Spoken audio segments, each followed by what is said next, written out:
Bob lives in the United States and uses US dollars every day. But when he travels to Germany, he finds that $1 equals only about 0.90. Later in Vietnam, $1 exchanges for around 25,000 dong. This raises a question: why does money have different values across countries, and why do exchange rates constantly change? The answer lies in global economics. Currency value is influenced by factors like supply and demand, inflation, interest rates, political stability, and international trade. To understand why money differs in value, we first need to understand how modern currency systems evolved. A brief history of money. For much of human history, money was directly linked to physical commodities, especially precious metals like gold and silver. This system, known as the gold standard, meant that a country's currency represented a fixed amount of gold stored by its government. Because governments needed gold reserves to issue more money, they couldn't simply print unlimited currency. This helped maintain stable exchange rates and prevented excessive inflation. However, as global trade expanded and economies grew more complex, maintaining the gold standard became increasingly difficult. Wars, financial crises, and economic expansion required more flexibility than gold reserves could provide. By the 20th century, particularly after the collapse of the Bretton Woods system in the early 1970s, most countries abandoned the gold standard. In its place came fiat money. Fiat currency has value not because it is backed by a physical asset, but because governments declare it legal tender and people trust its worth. Its value depends largely on confidence, economic performance, and demand in global markets. This shift explains why currency values can now rise or fall depending on economic conditions rather than gold reserves. The core driver of currency value. At its most basic level, currency value follows the same principle as any other market good: supply and demand. If many people want a particular currency, its value increases. If demand falls, its value declines. Strong economies typically have currencies that are widely trusted and used in global trade. For example, the US dollar remains highly valuable because investors, businesses, and governments around the world rely on it for transactions and financial reserves. On the other hand, currencies from unstable economies often lose value because fewer people want to hold them. A clear example is Venezuela, where hyperinflation caused the national currency to collapse in value. When trust in a currency disappears, its purchasing power declines rapidly. But supply and demand are influenced by several major factors, including inflation, interest rates, political stability, and international trade. Inflation, when money loses purchasing power. One of the biggest factors affecting currency value is inflation, which occurs when prices rise and money loses purchasing power. Inflation usually happens when too much money circulates in an economy compared to the goods and services available. For example, imagine that $10 once bought 2 loaves of bread. If inflation rises significantly, the same $10 might later buy only 1 loaf. The currency hasn't physically changed, but its value has decreased. Countries experiencing high inflation typically see their currency weaken because people no longer want to hold money that rapidly loses value. Zimbabwe provides a dramatic real-world example. In the 1980s, the Zimbabwean dollar was actually stronger than the US dollar. But years of economic mismanagement, excessive money printing, and political instability led to hyperinflation in the 2000s. Eventually, prices rose so dramatically that billions of Zimbabwean dollars became nearly worthless, forcing the country to adopt foreign currencies such as the US dollar and South African rand. This example shows how inflation can dramatically reshape a currency's value, interest rates, and their influence on currency strength. Another key factor influencing exchange rates is interest rates, which are set by central banks.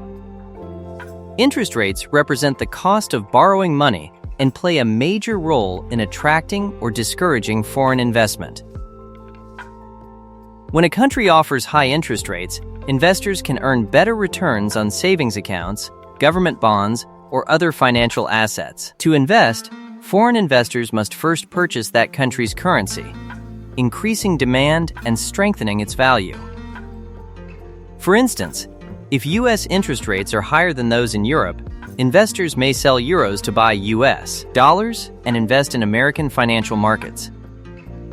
This increased demand pushes the dollar's value upward. However, extremely high interest rates also have drawbacks. They make borrowing expensive for businesses and consumers, slowing economic activity, reducing spending, and potentially increasing unemployment. Because of this, central banks must carefully balance interest rates to maintain economic stability, political stability, and foreign investment. A country's political and economic stability strongly influences the value of its currency. Investors prefer countries where laws are predictable, policies remain consistent, and governments maintain economic discipline. When China opened its economy to foreign investment in the late 1970s, international companies established factories and businesses there. To operate, they needed Chinese currency to pay workers, buy land, and cover expenses. This increased demand for China's currency and contributed to economic growth. Conversely, countries experiencing political unrest, corruption, or frequent policy changes often struggle to attract foreign investment. Protests, unstable leadership, or sudden regulatory shifts create uncertainty, discouraging investors and weakening the currency. Stability creates confidence, and confidence strengthens money. Trade balance. Exports and imports. International trade also plays a major role in determining currency value. Countries that export large amounts of goods typically see stronger demand for their currency because foreign buyers must use it to purchase those goods. Japan provides a good example. When other countries import Japanese cars, they need Japanese yen to complete the transaction. This demand supports the yen's value. On the other hand, countries that import more than they export must exchange their currency for foreign currencies to pay for goods. This increases supply of their currency on global markets, which can reduce its value. The U.S. dollar benefits significantly from global trade because many essential commodities, particularly oil, are traded primarily in dollars. This system, often referred to as the petrodollar, ensures global demand for U.S. currency. Smaller economies with limited exports often rely on stronger foreign currencies for trade, which reflects lower demand for their own money.